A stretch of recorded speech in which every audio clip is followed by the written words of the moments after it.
Our gracious Father in heaven, we come unto this afternoon, giving you glory and honor because, dear Lord, you deserve it.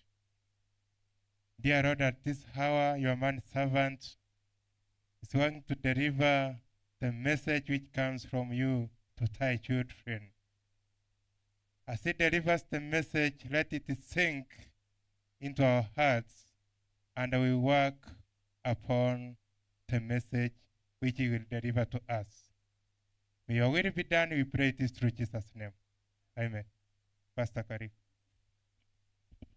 Tunashukuru Mungu tena kwa wakati mwema. Baada ya maankuli ya mjana na baada ya kumsifu Mungu kwa nyimbo nzuri, tutarejea tena kwa ajili ya mafundisho ya jioni ya leo.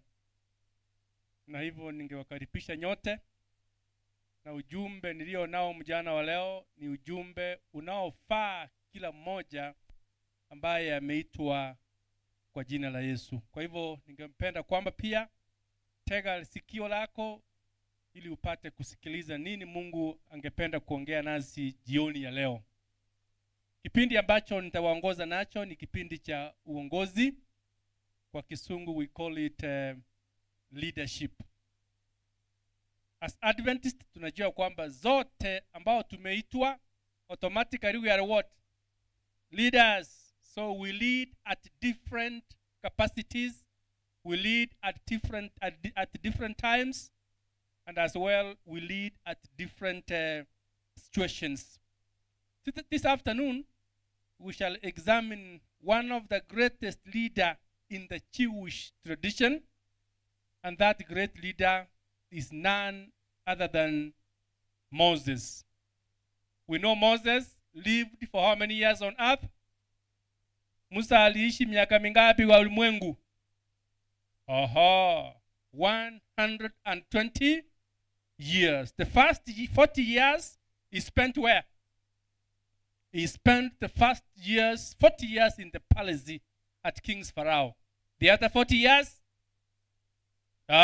in the wilderness. The other 40 years on leadership. That is how he spent his 120 years.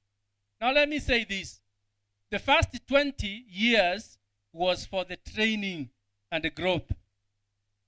Is it? No, for akue na apate elimu. The other 40 years ambao alikuwa kwa changwani, it was for training. And the other 40 years was years to lead. Hii ni swali la watoto wadogo, lakini tu ningependa kuuliza. What is the meaning of the word Moses? Yeah, one saved from where? Water. You know, when he was born, it was declared that no female boy should survive. And therefore her mother decided, amufiche wapi? Near a river. Now that's where the daughter to Pharaoh comes and picks him from there.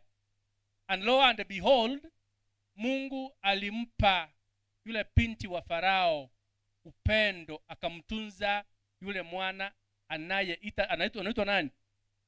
Biblia inasema kwamba alimtunza kama mtoto wake.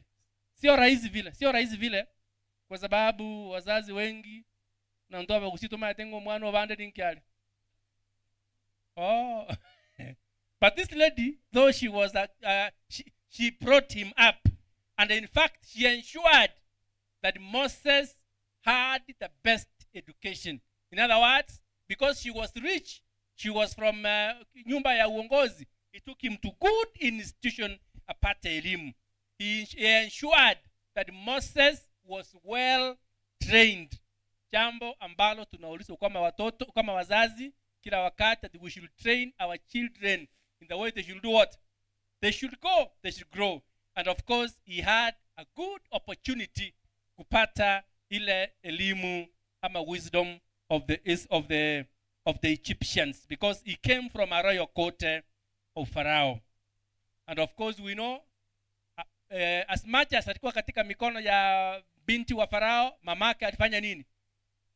Mamake ndiye aliyemlisha, ndiye aliyemnyonyesha, na baadaye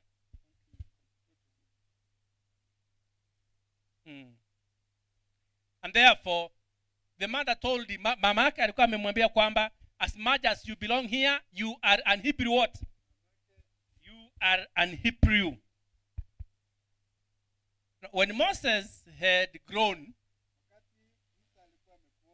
there is an interesting incident in his early life. Kuna namna maisha yake yalivyokuwa anapokuwa mchanga. This time he had grown up to 40 years old. Alikuwa amefika takriban miaka 40. He had known that he was an Israelite. Alikuwa amefahamu kwamba yeye ni Though Mwisraeli. he was enjoying the pleasures of his fellow brethren Lakini Egyptians. alikuwa anafurahia maisha ya Misri. So one day Siku moja he went out. alitoka nje. And then he saw how his people were suffering. Akaona namna watu wa kwao walikuwa How the wanateseka. Hebrews were being tormented by their masters Egyptians. Vile Waebrania walikuwa wanateswa. They were beating them. Walikuwa wanachapwa. They were forcing them for forced labor. Walikuwa wanawalazimisha kufanya And kazi. he marveled on his fellow Hebrews. Akahuzunika kwa sababu ya At nduguzi. one point, Kwa wakati he mmoja got an Egyptian akapata Misri mmoja beating his fellow Hebrew. akipiga Mwibrania mmoja. This wasn't easy for him. Hiyo haikuwa rahisi kwa maisha He yake. surrendered to his impulses.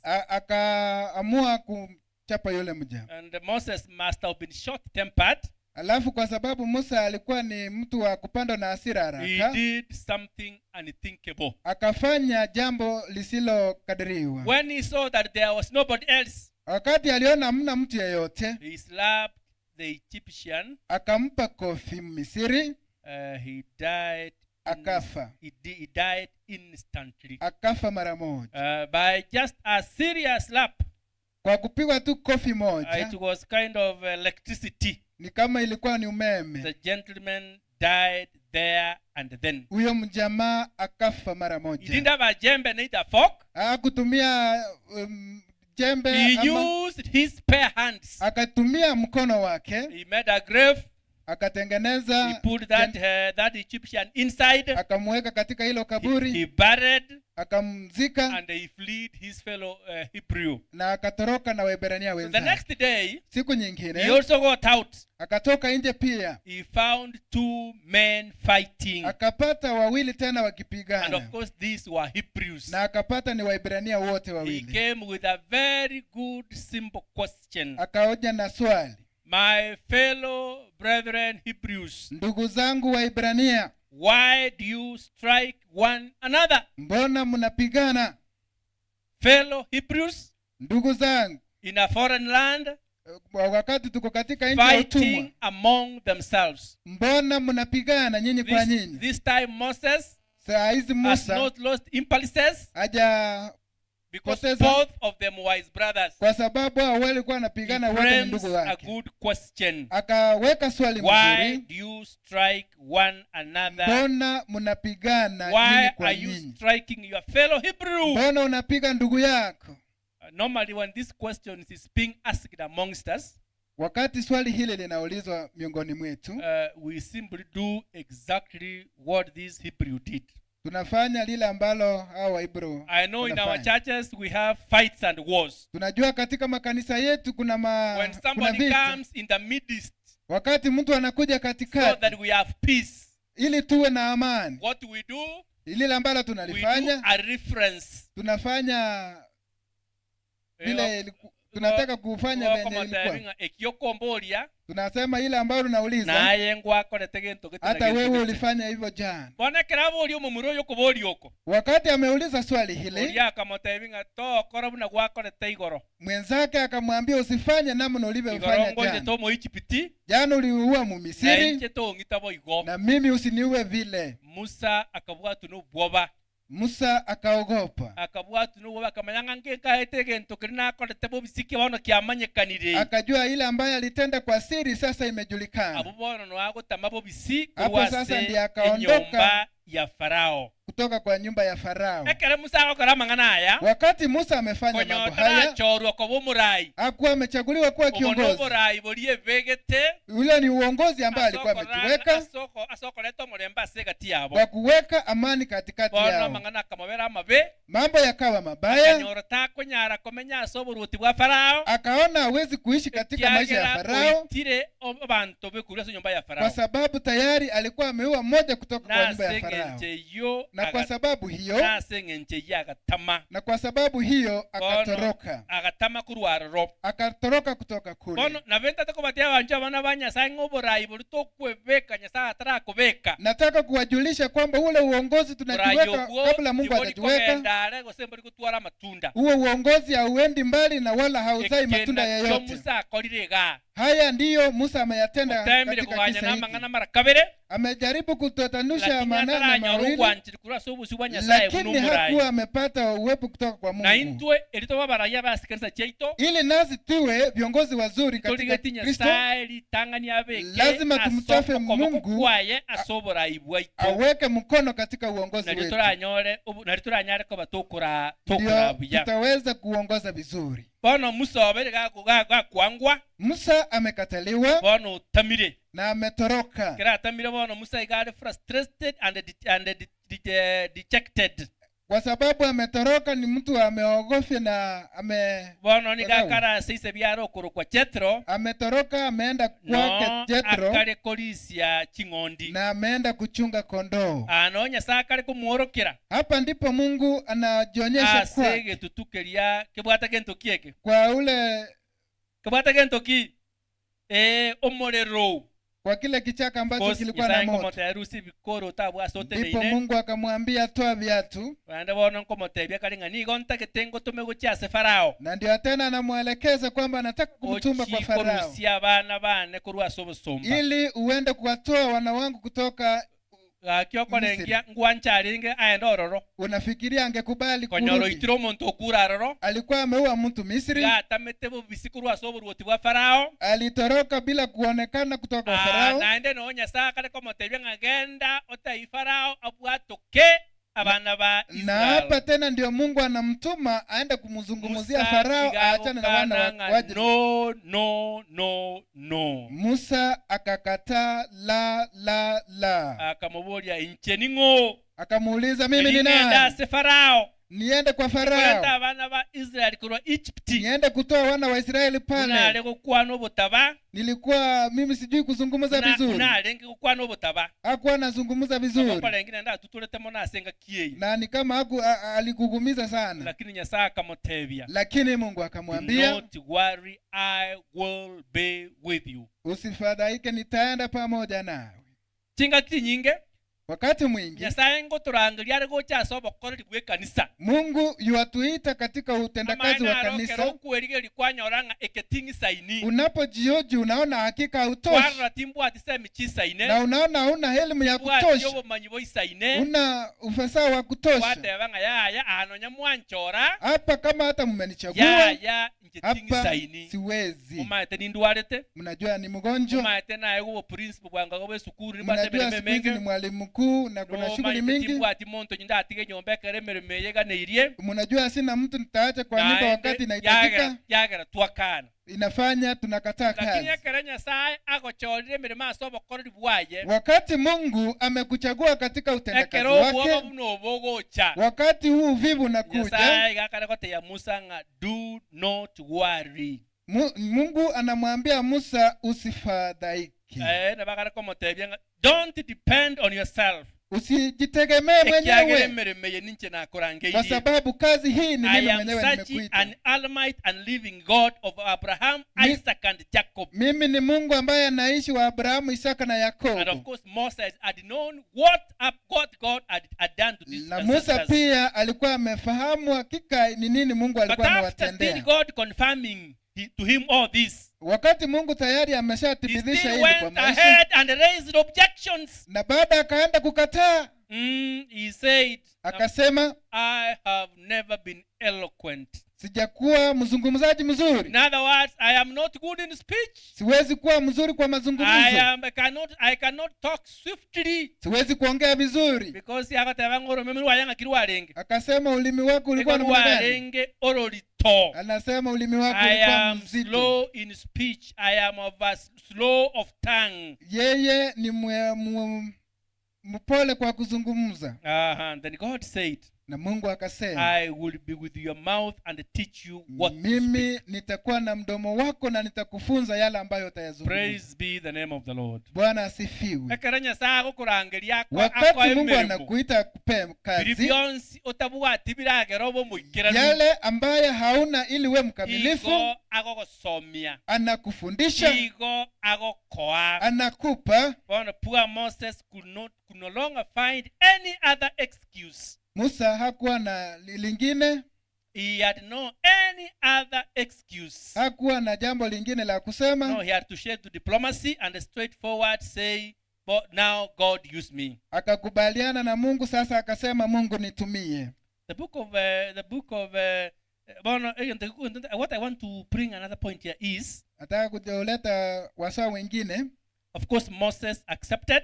Musa alikubali. Now he didn't have any excuse. Hakuwa na lawama yoyote. And of course this is one of the principles of a good leadership. Na hii ndio moja ya nguzo ya uongozi mzuri. Any good leader, kiongozi yeyote mzuri, when he's being given a position, wakati anapewa mahali, he doesn't find it easy to accept. Apati kuwa ni rahisi kukaa katika kiwango kile. Those who accept easily, wale ambao wanakubaliana virahisi, those who campaign to be given positions in wale ambao wanatia campaign ili wapewe nafasi, those who yearn to be leaders in the leadership of God, wale ambao wanatumai kuwa viongozi, they can't make effective leaders. Hawawezi kuwa viongozi wazuri. Moses dejected.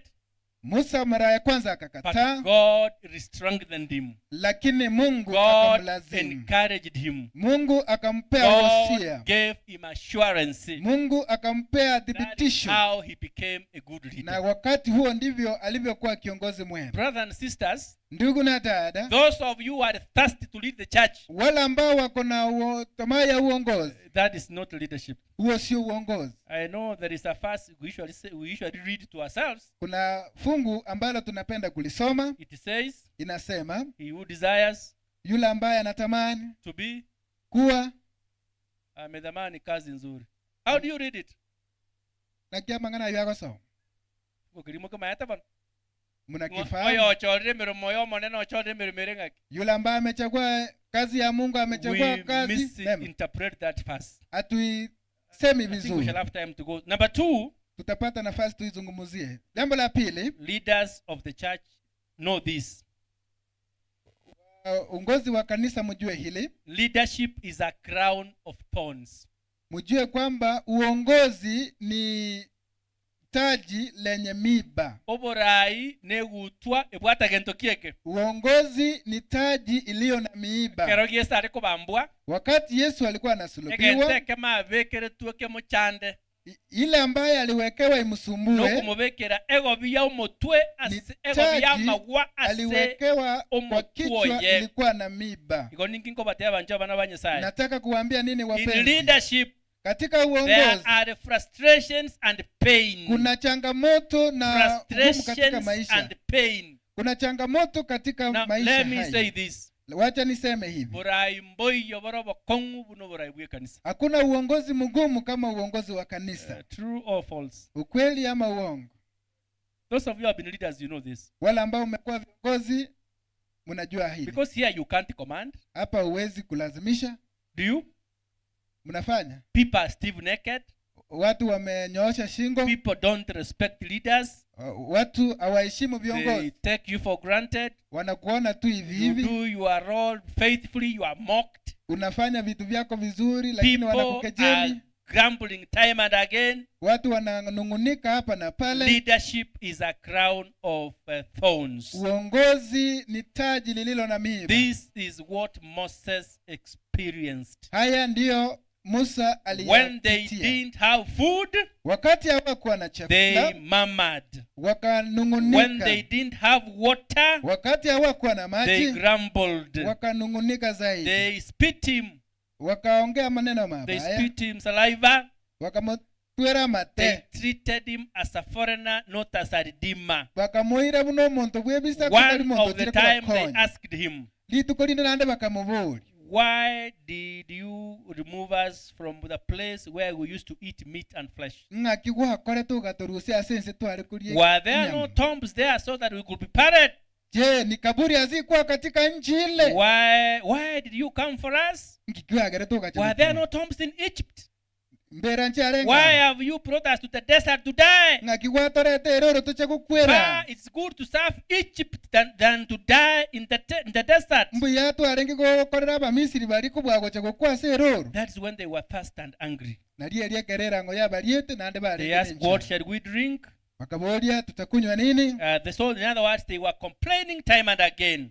Barengi kuna kwemurunganya They kept complaining time and again. Barengi kuna kwemurunganya just as our people in our churches complain time abantu bari tokora hasi kanisa bakwemurunganya lituko cyaselinde and again. Kera chinga. Now let me say this. Ganta bamangana. Religious leadership. Religious leadership is often tough. Sometimes as a leader, you may have good intentions of it. But you know what? People would still reject you. Instead of gratitude and words of encouragement, like Moses, they would accuse you falsely. They will stone you. They will gossip about you. They will talk uncharitable comments. Even they may assassinate your character. True or false? I know of one man, one elder, who served God with all his heart. Unfortunately, he lost his wife. She had a daughter-in-law. A daughter-in-law.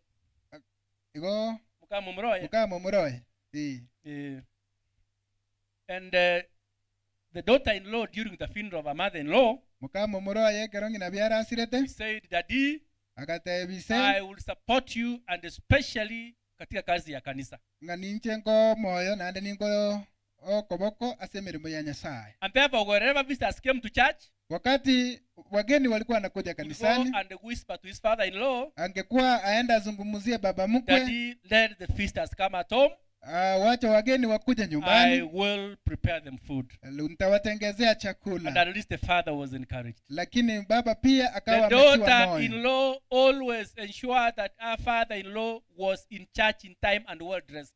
Huyu baba mkwe alikuwa anahakikisha ako salama na kila kitu kinaendelea vilivyo. Lo and behold, members of the church. Natazama wana kanisa. Abantu be kanisa bona batari mache mutwe. Wafuasi wa kanisa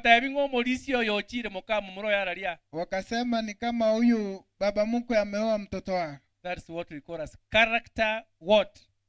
Ekuna kuo goko ngenteli ataliyo mo. When say God these words, Mogaka akanyora manganaye. He was irritated. Akaigubobi. He shed tears once more. Akalira akayelia malika. How can people accuse me of this? Ngakibona abantu bagukwana manganaye. What about the daughter-in-law? Ngakibona munyaruko yo negos. It wasn't easy for him. Mangana italenga morora this to tell you, my dear church leaders, nakiyekenta gatoko batebya baraiba mintu. When you are a religious leader, ekero oro muraiwe those people whom you lead, bariokora. You may do your part very effectively, but they will never, they don't, instead of gratitude or words of encouragement, they will instead accuse you falsely, they will stone you, They will gossip about you. They will talk uncharitable comments. Then there will also be character assassination. I know of one gentleman who was also a treasurer of the church. He was a very good treasurer of the church. By then we didn't have banks and all these issues of now we do have money. So he kept most of the money in his house. One time they did a fundraising in church. They raised close to 70,000 for church construction. He took the money to his house, waiting to be banked after some time. One member of the church had two of his children graduating the same week. This member of the church went to the church treasurer. He told me I have a problem. My children are graduating. Lend me some money. Or else let me bring a cow to your homestead. You lend me money. After I get back money, if I get back the money, you take the cow. The treasurer told him, kindly go, I'll answer you later. The treasurer came and shared with his wife. They say, let's give him the money. Of course, they gave him the money. That woman went for graduation of his son and daughter with joy. You know what happened? There are members of the church who are very keen. They went and told the church elder, you know what? Our money has been issued so and so. The treasurer has lent our money. The elder called for an instant church board. Without informing the treasurer what was the agenda. So when they came to the meeting, the church elder said, we are saddened, treasurer, you lend out our money. And the treasurer said, wow, I have not done it. I mean, how dare you say like that? He called his wife. The wife brought all the money to the church. So when they counted, the money was just as it was when they did the fundraising. What do you think the church treasurer could have done next? Is to resign, eh? That's what you can do. Yeah, and what do you think this lady who went for graduation, when he comes back and gets that he has been also falsely accused, what do you think will happen also?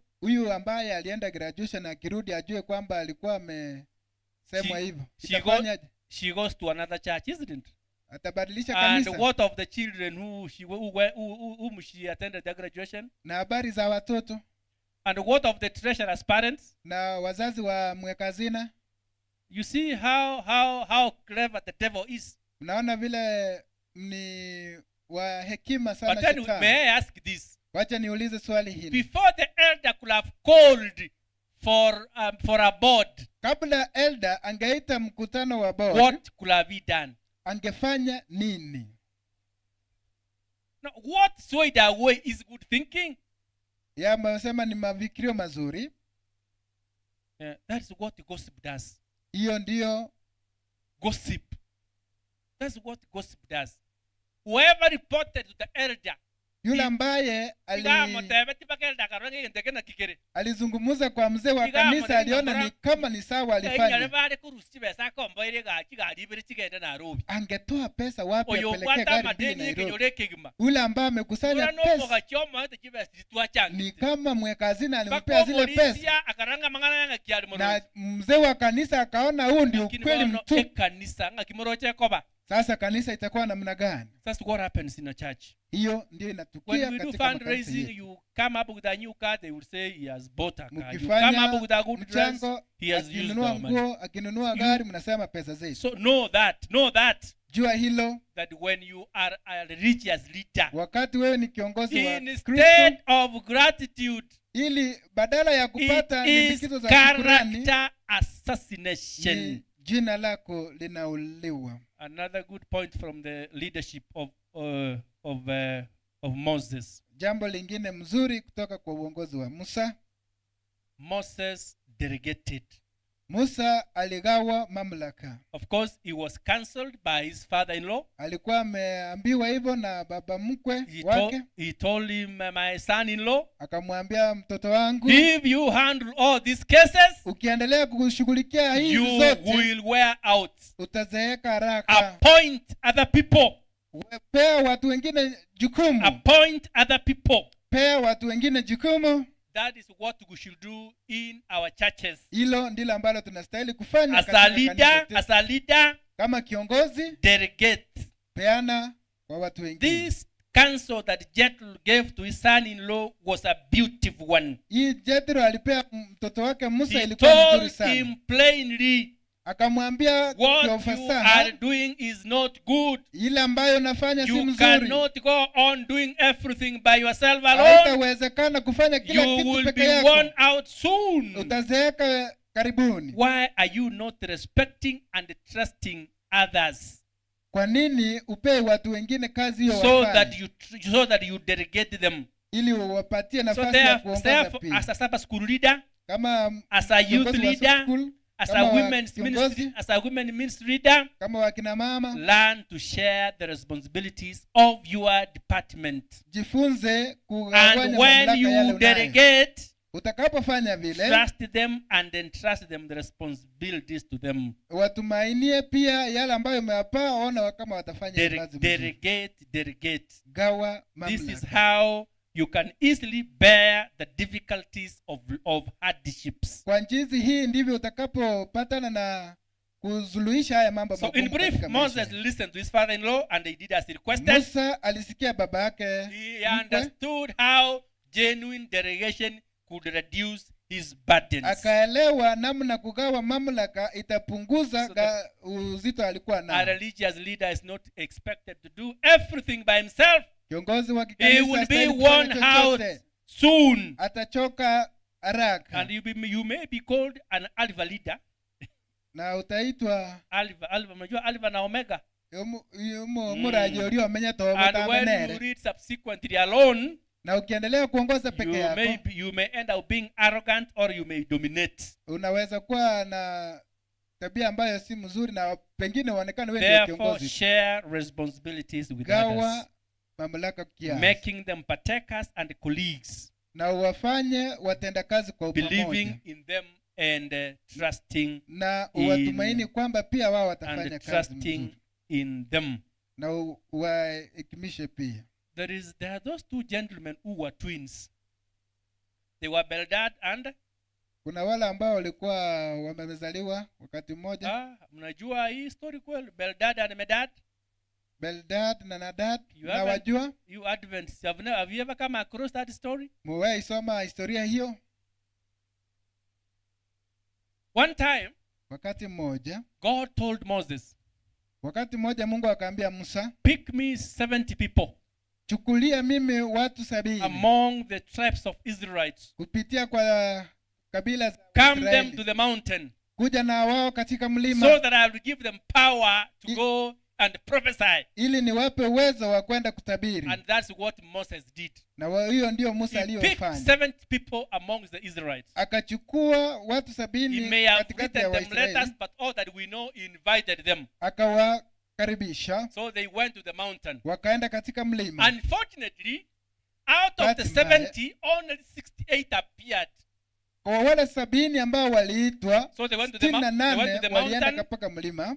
They were covered by the clouds. wakafunikwa They na came out with power to prophesy. wakakuja na And uwezo they wa were kutabiri. delegated to go and prophesy at different destinations. Wakapewa nafasi ya kwenda There kutabiri were katika ukanda those tofauti two tofauti. boys who never came. Kuna wale wawili They ambao were hawakuja, Meldad and walikuwa Meldad na Antoine Simon ndegimo kama yeti kama garoi. kwani abundu hiyo. Aje. Haya, What happened here? shida ilikuwa ni One of the servants of Moses, mmoja wa mtumwa wa Musa, before I come there, so they came from the mountain. wakatoka They mlimani, started doing what God had instructed them. wakaanza kufanya lile Those ambalo two Mungu gentlemen aliwaamuru. who never went up, Wale wajamaa wawili ambao they were hawakwenda also mlimani seen doing the same what they were doing. wakaonekana pia wao wakifanya, wale wengine 68 Then walikuwa Aaron wanafanya. went to Moses. Aruni akaenda kwa nduguye How Musa. dare those two gentlemen who never went to the mountain can also prophesy? Inawezekanaje kwamba hawa wawili ambao hawakukwea mlimani pia wanatabiri? This is what Moses told them. Na hili ndilo Musa aliwaambia. Are you jealousy of me? Je, kuna wivu na mimi? It is my desire Ni uwezo that wakati everyone wangu becomes a prophet. kila mmoja awe nabii. So leave them do what they are doing. Wacha wafanye yale ambayo wanafanya. Moses had a large heart. Musa alikuwa na roho He pana. wanted everybody involved in the Alitaka leadership. kila mmoja ahusike. Yeah. Number 5. I think I have 2 more points to finish. Jambo la 5, Moses prepared his successor. Musa alikuwa amewaandaa wale ambao wangechukua baada yake. Who was Moses' successor?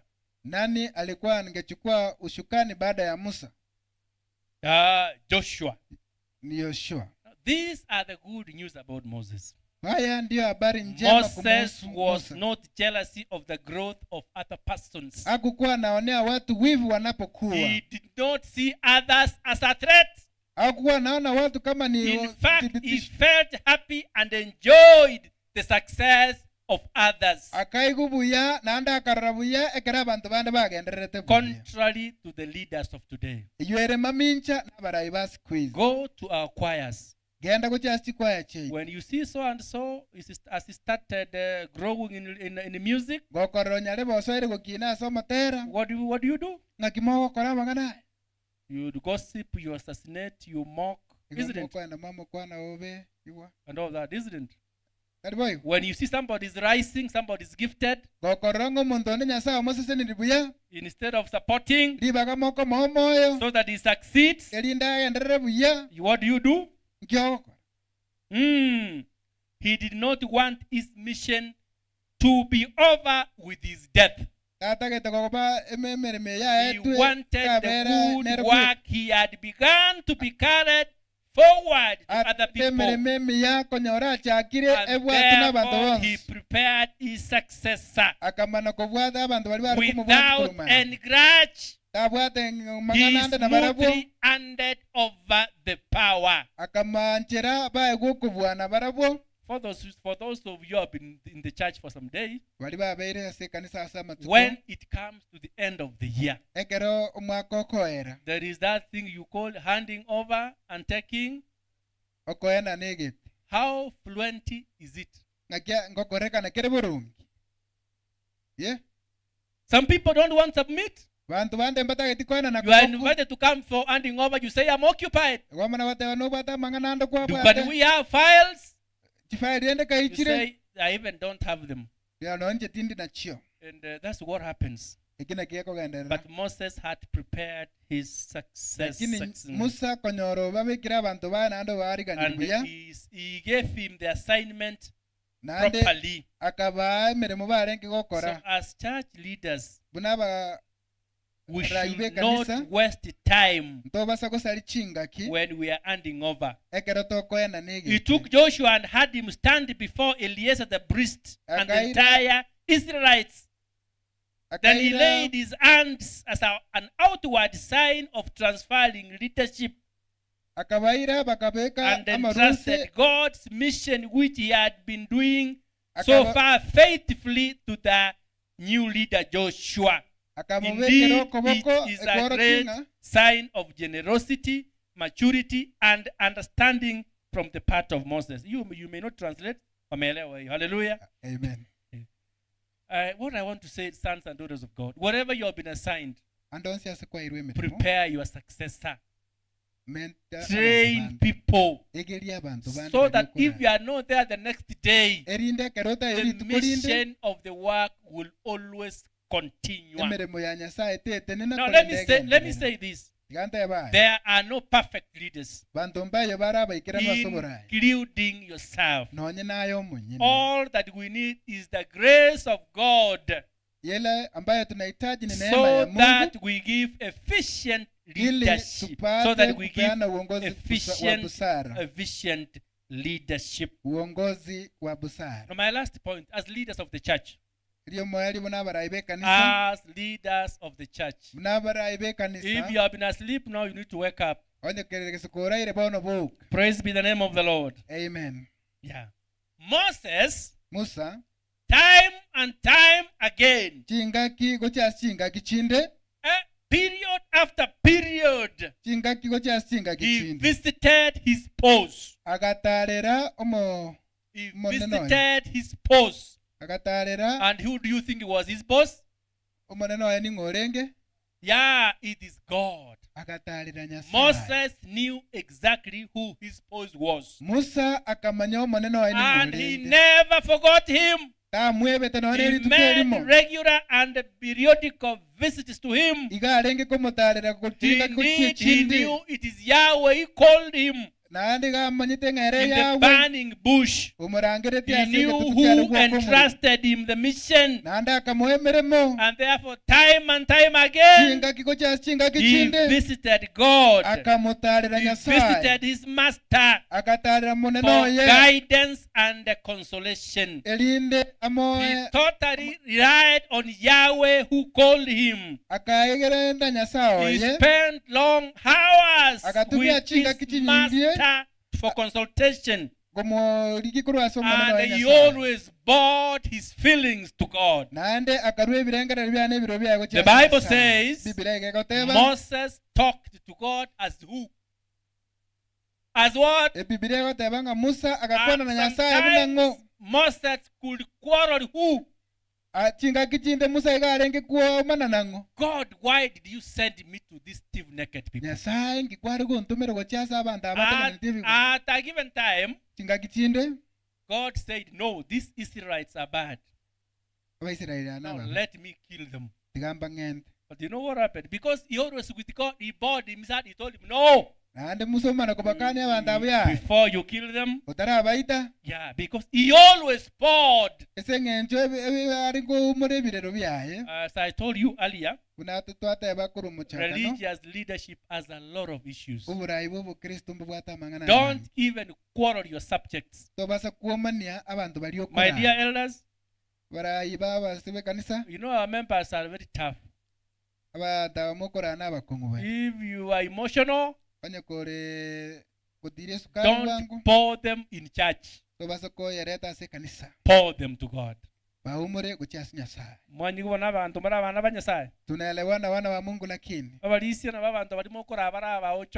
wazee wa kanisa wala ambao mnawaongoza watawachokora akili. Utatoa tangazo kanisani. Mama ambaye ameweka nywele vizuri anainua mkono. Hapo mzee wa kanisa umekujia sufuri. Unaweza kumuita hilo jina. Don't ever do that. Usifanye. Sometimes somebody can raise up his hand. Mzee wa kanisa, wacha niseme upumbavu wangu. Iba anataka kusema nini? You're foolish. Don't bow your emotions. Usimwage. Be sorry and bow your emotions to the Lord. Weka chungu wako kwa Mungu. Bow your emotions to the Lord. Chungu wako umwagie Mwenyezi Mungu. And finally, sons and daughters of God, mwisho dada na ndugu katika Kristo, as leaders, kama viongozi, avoid arrogance and jealousy. As a leader, may God give you a calm heart. Ili Kama kiongozi, Mungu akupee roho ambayo ni ya kustahimili. When people prosper in leadership, wakati watu wengine wanaendelea katika uongozi, it should be your joy. Iwe ni furaha yako. As a leader, be a forgiving person. Kama kiongozi, kuwa mtu wa kusamehe. Just as Moses was. Namna Musa alivyokuwa. I told the young couples yesterday. Niliambia wale ambao wameoa juzi. Her sister how do you what's the sister called? Miriam. At one point, he complained to Moses. How dare that God talks to you alone? And yet I'm the one who took care of you. Moses, why do you marry a lady from Ethiopia without my information? Why do you marry an African? Among other complaints. Among other complaints. But you know what? God felt bad. He said, Miriam, I will punish you. He struck him with leprosy. What did Moses do? He pleaded with God. Lord, forgive my sister. Let her be healed. It doesn't matter what you are subject to do against you. Love all people whom you lead. Love them without grudges. And you will be successful in your leadership. Leaders, be forgiving and loving. Those whom you lead are not yours. They belong to God. Yes, they are still naked, but God has given them over to you. Lead them with love. Lead them forgivingly. As leaders of the church, let's always have teamwork. May God bless us in Jesus' name. Can we rise up for a word of prayer? Thank you, Lord, for the gift of life. Thank you because you have chosen us to be leaders of the church in these last days. For sure, you have told us how hard and tough the leadership of the church is.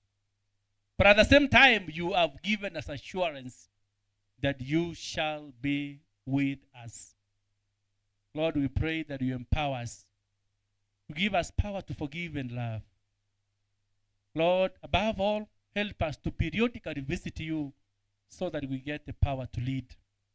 Thank you because you shall make our leadership efficient.